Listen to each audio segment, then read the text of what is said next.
There will be elections in Great Britain next year, and Labour is leading in the polls and the Conservatives are languishing. But whether there will be enough for a change of power in the end still remains to be seen. Just imagine Rishi Sunak tried a joke. At a pre-Christmas reception in Downing Street, the British Prime Minister joked with his guests that he could tell them the date for the next election. The eyes of the journalists that were there, of course, lit up. Sometime next year, grinned Sunak, who can decide as Prime Minister, and the audience was less than amused. Of course, the Tories also have nothing to laugh about when it comes to the next elections. The Conservative Party is currently receiving terrible poll numbers, and these are between 15 and 25 percentage points behind the Labour Party's figures.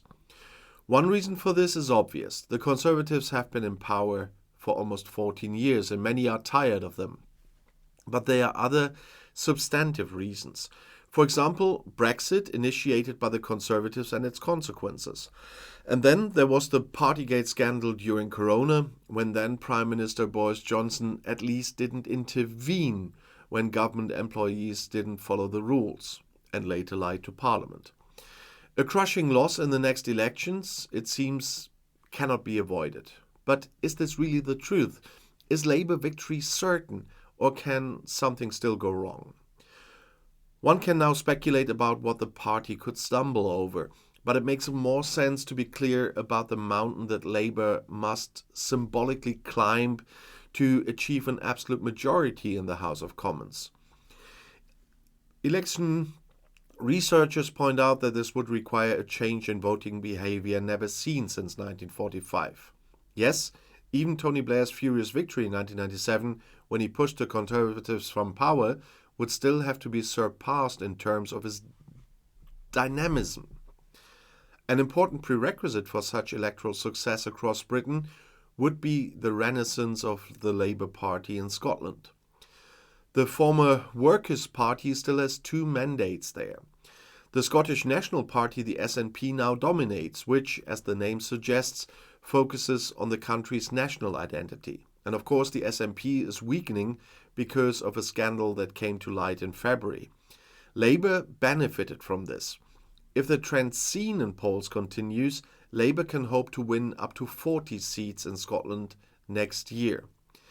But Labour's fate is not just decided in Scotland. What is also important is what is happening in the context of the Gaza war.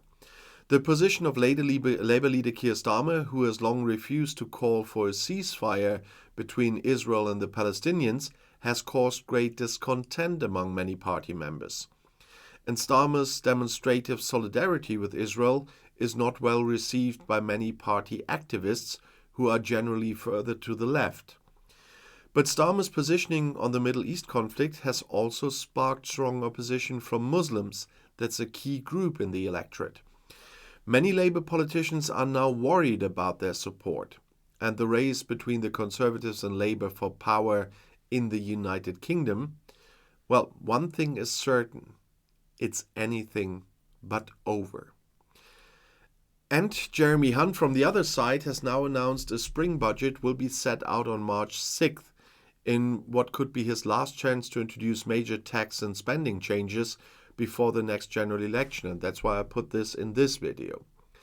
The Chancellor has commissioned the Office for Budget Responsibility, the OBR, to prepare an economic and fiscal forecast to be presented to Parliament alongside the budget next year. The Tories have been dropping hints they could make attention-grabbing pledges on housing and taxes as Rishi Sunak struggles to turn around his party's major deficit in the polls. Housing Secretary Michael Gove suggested to The Times that the Conservatives will promise to cut the upfront cost of a home for first-time buyers in a pre-election giveaway. And the Prime Minister has ordered a gear change to reduce the historically high tax burden, possibly slashing death duties and reducing income tax, according to The Telegraph. But Downing Street later sought to highlight the funding that inheritance tax is expected to raise for public services that millions of us rely on, as they put it. Asked on Wednesday whether the PM believes the tax is fair, a Number 10 spokeswoman said she would not enter into speculation, but she said, the tax is forecast to contribute £10 billion a year by 28-29 to help fund public services that millions of us rely on. Both reports emerged as Mr. Sunak struggles to turn the tide in favor of his party, as Labour sits around 20 points clear in the polls.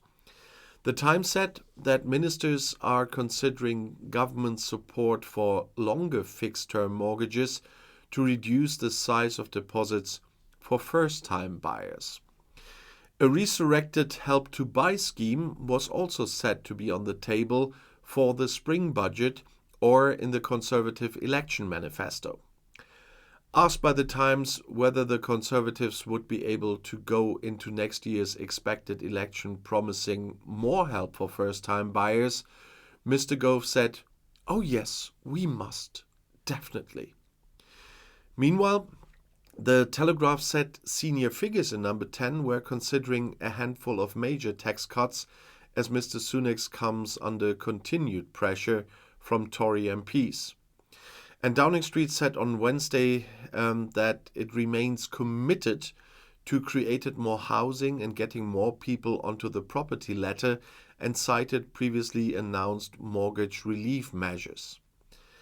Cutting inheritance tax in a move that would benefit the wealthy would likely create a dividing line with Labour, which is unlikely to support such a cut.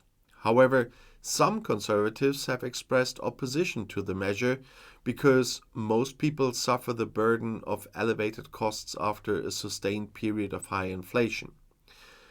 The next general election must be held before the end of January 2025, but it is in Mr. Sunak's power when to call it. Most in Westminster expect it to be held in the autumn. Mr. Hunt began to ease the historically high tax burden in his autumn statement, including by cutting national insurance. But millions of workers will face a squeeze on their finances with the tax burden still set to reach a record high, while a freeze on thresholds remains in place. Opposition parties said it is too late for the Tories to repair the damage they have done to their countries. And Shadow Financial Secretary to the Treasury James Murray said, the next budget will come after 14 years of economic failure under the Conservatives that have left working people worse off. The tax burden is said to be the highest in 70 years, with 25 Tory tax rises since the last election alone. And economic growth is on the floor. Nothing Rishi Sunak and Jeremy Hunt do in March can repair the damage they have done to our economy. And Liberal Democrat Treasury spokeswoman Sarah Olney said, this looks like a last throw of the dice by a failing Conservative government. It's too late for Jeremy Hunt to turn the tide after his record of failure has left us with growth flatlining and public services at breaking point. People will never forgive the Conservative Party for crashing the economy, wrecking the NHS, and clobbering families with years of unfair tax hikes. The only way to repair the damage done by the Conservatives is to kick them out of office through a general election. And speculation that this might come much earlier is getting some more power at the moment because of the thing with the March budget. There are more and more people expecting that it really might be a May election. But we will see. As I said, Sunak is the one deciding that, and we will not know until he tells us. And if you want to see something else, the next video is right here in the end screen. I'll see you there. I'll be back.